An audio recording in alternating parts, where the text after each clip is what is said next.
കഴിഞ്ഞ ദിവസം പറമ്പിലെ ചെടികളൊക്കെ നോക്കാൻ പോയപ്പോൾ കുറച്ച് ചെടികളുടെ കമ്പുകൾ ഇവിടുന്ന് വെട്ടിക്കൊണ്ടുപോയി.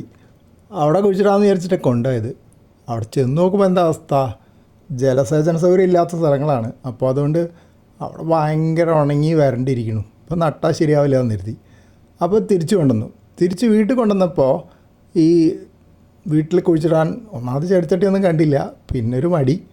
അപ്പോൾ ഒരു എളുപ്പത്തിന് പിറ്റേ ദിവസം ആലോചിക്കാമെന്ന് വിചാരിച്ചിട്ട് അങ്ങോട്ട് കൊണ്ടുപോയ വെള്ളത്തിൻ്റെ പാത്രത്തിൽ അതങ്ങ് മുക്കി വെച്ചു. പിറ്റേന്ന് രാവിലെ ആയപ്പോഴാണ് പുതിയൊരു ഐഡിയ വന്നത്. ഇതിലിപ്പോൾ ആ വലിയ ഇലയുള്ള ചെത്തി അഥവാ തെച്ചി ചെടിയുണ്ട്, പിന്നെ ചെറിയ ഇലയുള്ള തെച്ചി ചെടിയുണ്ട്. അപ്പോൾ പിന്നെ അത് കൂടാതെ വേറെ ഏതോ 1-2 കൂടി ഉണ്ട് അതിൽ. അത് ക്ലിയർ അല്ല. ഒരു ക്രോട്ടൺ ഉണ്ട്. ഇതെല്ലാം കൂടെ അവിടെ അങ്ങനെ തന്നെ ഇരിക്കട്ടെ എന്ന് വെച്ചു. വേര് മുളയ്ക്കുമോ നോക്കാൻ. ഇടുന്ന് നോക്കിയപ്പോൾ ഒരെണ്ണം കൂടെ മറന്നുപോയതുണ്ടായിരുന്നു. ഒരു വാരിഗേറ്റഡ് ചെമ്പരത്തിയുടെ ഒരു കമ്പും ഉണ്ടായിരുന്നു. അതില കണ്ടില്ലേ, വാരിഗേറ്റഡ്. മണി പ്ലാന്റ് ചെടിയൊക്കെ അതുപോലെ വെള്ളത്തിൽ കുത്തിവെച്ച് കഴിഞ്ഞാൽ സുഖമായിട്ട് വേര് മുളയ്ക്കും. അപ്പോൾ അതുപോലെ ഇതിന് കിട്ടുകയാണെങ്കിൽ കുഴിച്ചിടാനൊരു സൗകര്യമാണല്ലോ. കാരണം പലപ്പോഴും ഞാൻ കണ്ടിരിക്കുന്നത് ഇതൊന്നും കമ്പ് നട്ടാലും ഇവിടെ ഒന്നും ഉണ്ടാവുന്നില്ല. എല്ലാം കുറച്ച് ദിവസം കഴിഞ്ഞപ്പോൾ കരിഞ്ഞു പോകുന്നു.